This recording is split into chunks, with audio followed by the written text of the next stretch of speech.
Hey, what's going on, people? It's SGZ here from the Spartan Game Zone, and in this video it's time for part 2 of the top 10 weirdest and wackiest weapons in Borderlands 3. If you haven't checked out part 1, there's some crazy guns in there too, so make sure to check it out. It was a while ago, but the wait for a follow-up is finally over. Borderlands 3 doesn't shy away from creating some incredibly crazy and strange weapons, and these are some of the most interesting and unique weapons in the entire game. I'll be showcasing them in all their special ways, as well as tell you how you can get them, so you can try them out for yourself, and do let me know what the weirdest and wackiest weapon you've ever come across is. We're going for a double weekend upload with top 10 snipers followed by top 10 rocket launchers coming soon, so stay tuned for that and make sure to subscribe if you don't want to miss it. If you enjoyed the video, I'd appreciate it if you could drop a like, and let's crack into it.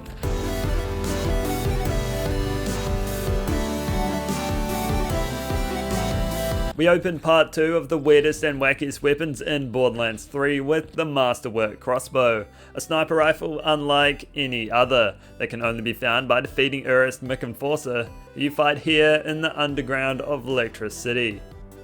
Ever wonder what it would be like hunting vaults in the medieval times? Well, you can with the masterwork crossbow.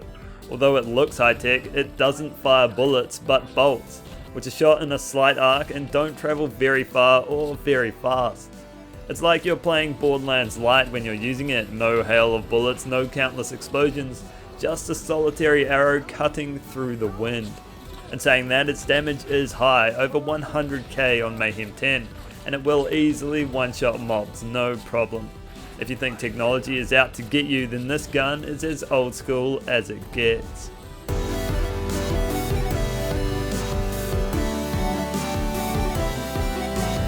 Moving on to the Emperor's Condiment, a non-elemental melee 1 SMG that you can get from completing the quest, Skag Dog Days, found here in the Droughts. The Emperor's Condiment isn't a gun, rather it's a high-tech device for adding flavour to your food that just happens to be a little deadly.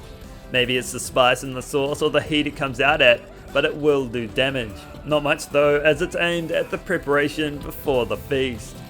If SpongeBob thought Lace Spatula was the top dog, then he's wrong, because this supports the trifecta at the end of its barrel, which spin as you fire. It's the perfect gun if you want to treat your enemies like hot dogs as you lather them with mustard.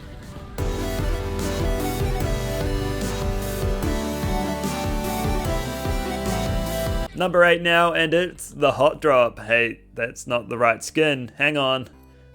That's better. The Hot Drop is a unique COV launcher that always comes in fire and can only be dropped by Hot Carl, the dreamiest guy on Pandora, you find around here in Devil's Razor. The Hot Drop fires a flaming Mondo Deuce that on impact splits off into two that crash down for another hit. It's incredibly similar to the Porta Pooper 5000 from part 1, but unfortunately doesn't talk and lacks that bassy grunt every time you pull the trigger. However, each shot is steamy, just like my man Hot Carl, and I was able to get it hitting for incredible numbers, but that quickly came and went.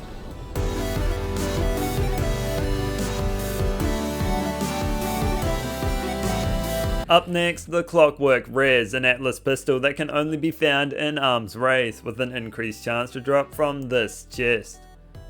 The Clockwork Res is a gun that holds Maya's essence. It fires single siren-like orbs that shouldn't be aimed at your enemies, but your teammates. That's because it has the power to instantly revive them when they're down.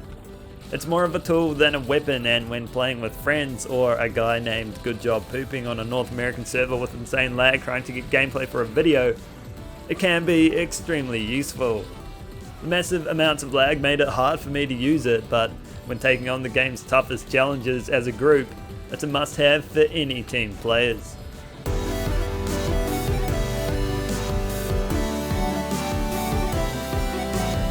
In 6th place is the Scorpio XL, a TDR pistol with a unique reload effect that can only be dropped by Lieutenant Preston. You can find around here in the Tanzania ruins.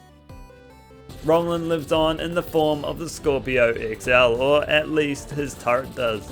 Every time you reload, a copy of its turret will stick in place and target enemies, doing your dirty work for you.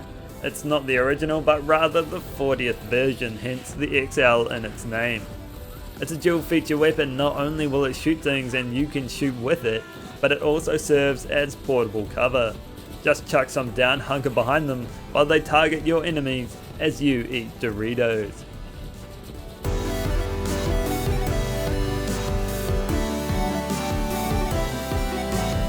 Halfway through now, and it's a gun handed to you by Miss Moxie herself, but only if you make it rain. Whenever you hit up Moxie's bar, it's always a great idea to tip her. Putting enough money in the jar will eventually net you the Terminal Crit, an SMG that always comes in shock and is extremely slippery when wet. Even the slightest of sweaty palms is enough for it to slip out of your grip, leaving you armed with whatever gun was up next. It has a whopping 150% critical damage bonus, which makes it lethal while hitting crits, and even now still packs a decent punch. But of course you can never hold it for too long, as it will escape your grasp constantly, so make sure you don't forget about it whenever you decide to fast travel.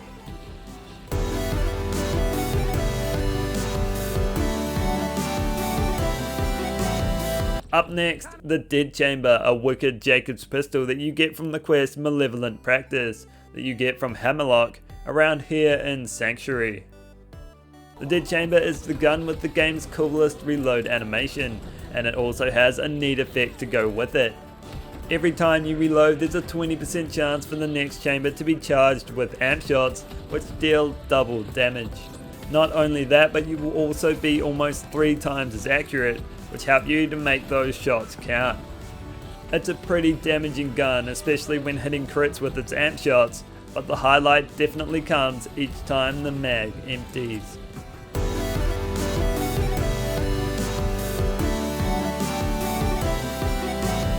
In third place is the Love Machine, an incendiary only Hyperion SMG that is very difficult to get. To unlock it, you need to find every dead Claptrap, which is scattered throughout the main game worlds, and complete all of Claptrap's quests. The Love Machine fires 2 projectiles per shot, which arc and meet in the center to create none other than a love heart. Its projectile pattern makes it extremely hard to hit shots anywhere outside of close range, but it is capable of dealing some pretty heavy damage. In the Borderlands, you don't use your hands to make symbols, you make them with guns, letting your enemies know just how you feel, without needing to let go of the trigger.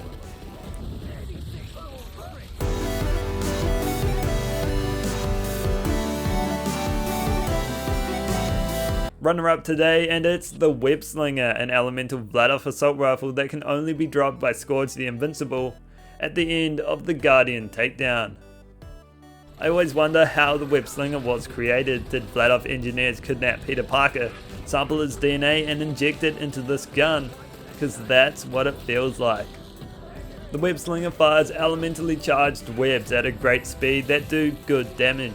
They pile out of its barrel and will penetrate opponents as well as ricochet off world surfaces. The length of each web isn't very long, making it suited to close range engagements, but it does come with a spiderweb grenade launcher to sweeten the deal. However, it wouldn't be the Whipslinger if you couldn't use it to climb up walls.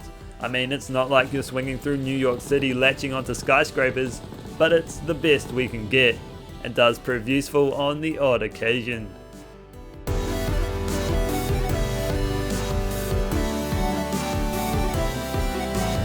We've found the gun at number 1, and it's the Killing Word, a non-elemental dubstep pistol that can only be dropped by mouthpiece. You fight around here in Ascension Bluff.